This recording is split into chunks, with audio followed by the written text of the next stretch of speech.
Today we are talking with Senator Ron Wyden, a Democrat from Oregon. Thanks for taking the time to chat with us. Thanks for having me.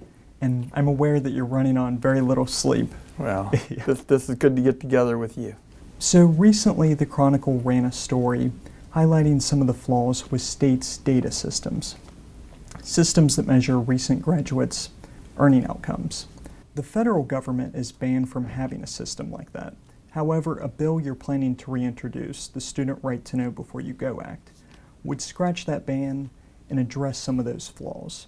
What are you trying to achieve? What's important to understand is I think we have an opportunity for what literally is a revolution in terms of federal higher education policy. Historically, federal higher ed policy has been about access. It's been about getting students into the door. And I don't take a back seat to anybody in terms of that. And we saw it again last night with the Franken Amendment with respect to Pell Grants and making sure that there is that network of programs and grants and assistance so that students can get in the door. Federal education policy has historically been about that, and in effect it's an effort to ensure access. In the days ahead, I think we're going to have to go further than that. I think we're going to have to combine a fresh strategy which ensures that not only do we zero in on access, as the Senate did last night, but we are going to have to come up with new measures to make sure that students can wring more value out of these enormous sums that they spend on their education. You know, I have a program in the high schools called Listening to Oregon's Future, and I always give the students a chance to ask questions early on. And they've already picked up on what the bottom line is here. The fact is, for a student, the second biggest expenditure, essentially after their house in their lifetime, is going to be their education. And they're going to want to get more value out of it. And the point of our bipartisan bill is to ensure that they have the tools to do it. And so what information do you want to make available for students?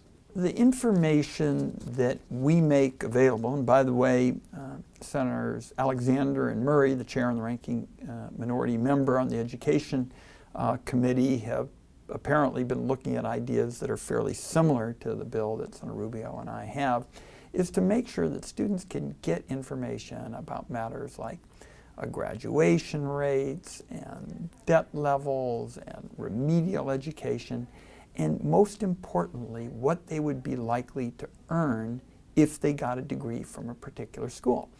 And all of this does, in effect, two things. Number one, it empowers a student and a student's parents in order to be able to make the soundest possible choices. In other words, right now they're sort of in the dark. There's no Carfax for education. I mean, they're sort of in the dark with respect to some of this information. And second, I personally believe that higher ed, to a great extent, has been impervious to efforts to hold down costs because there really haven't been any realistic kind of mechanisms to hold down costs and ensure students get value.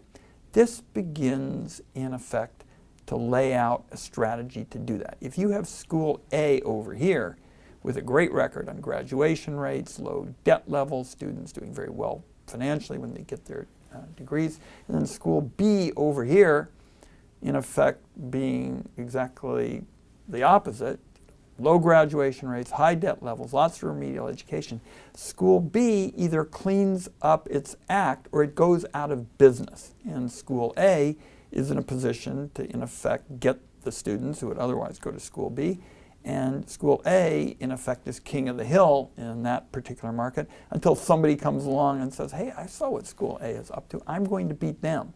So I'm not going to say this is some sort of elixir for holding down costs, some magical kind of strategy. But it is a realistic way to start introducing value into the equation for students and holding down costs. The federal government's already spent more than $700 million on state systems. Would that have been to waste if the federal government were to build its own? Well, first of all, nothing that Senator Rubio and I envision is going to harm these state efforts. The reality is that the state systems don't pick up a lot of people. military, self-employed, federal employees would just be some examples, but also in a mobile society, you've got students going to a variety of different kinds of programs, and the federal government is ideally the one positioned to be able to ride herd on something that involves moving from state to state to state. And to a great extent, you see that in a whole host of issues that are important for students. One of the key components of the Affordable Care Act was part of my bipartisan health reform bill, 7 Democrats and 7 Republicans, is it's clear students want more portable services. They want, reflecting their mobility and the fact they may be working and going to school, they want to be able to quickly and conveniently move from place to place to place. And the state systems, to a great extent, are confined, to the data within that state, and then of course there are some notable exceptions, as I mentioned. Your undergraduate degree is in political science. At Ohio State, the typical political science grad earns a little over $29,000 their first year out of college. If you would have known that information when you were going to college, would you have maybe changed your degree? Well, I'm probably not the best exception, because what I wanted to do when I started college and when I was a senior was I wanted to play in the NBA. And that was really all that I cared about. It was really a ridiculous theory because I was too small and I made up for it by being slow. So I got a college scholarship, and when it was clear I wasn't going to play in the NBA, I transferred. And what I would tell you is that what you're likely to earn is not going to once again be the determinative factor in your education or anything else at that point.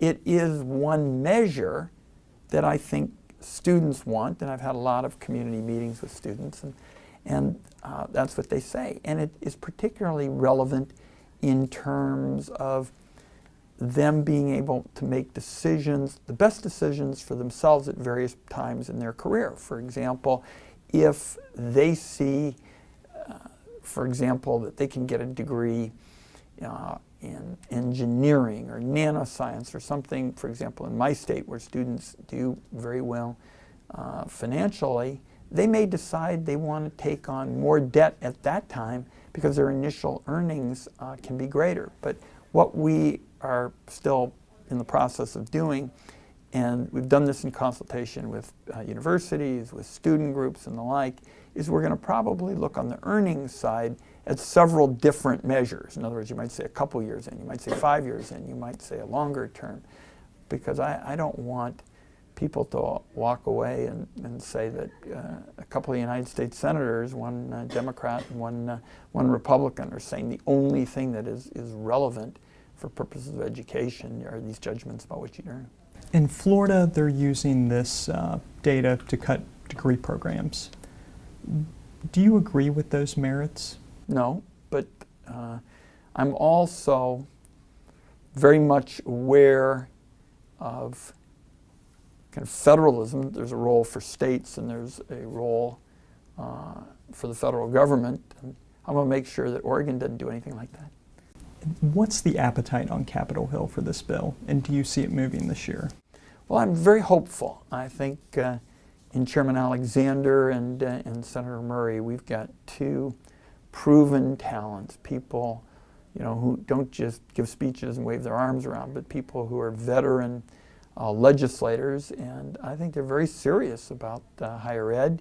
And as I indicated earlier on the program here, what they're talking about is really quite similar to what Senator Rubio and I are talking about. And thank you for taking the time to chat with us. Great. Let's do it again.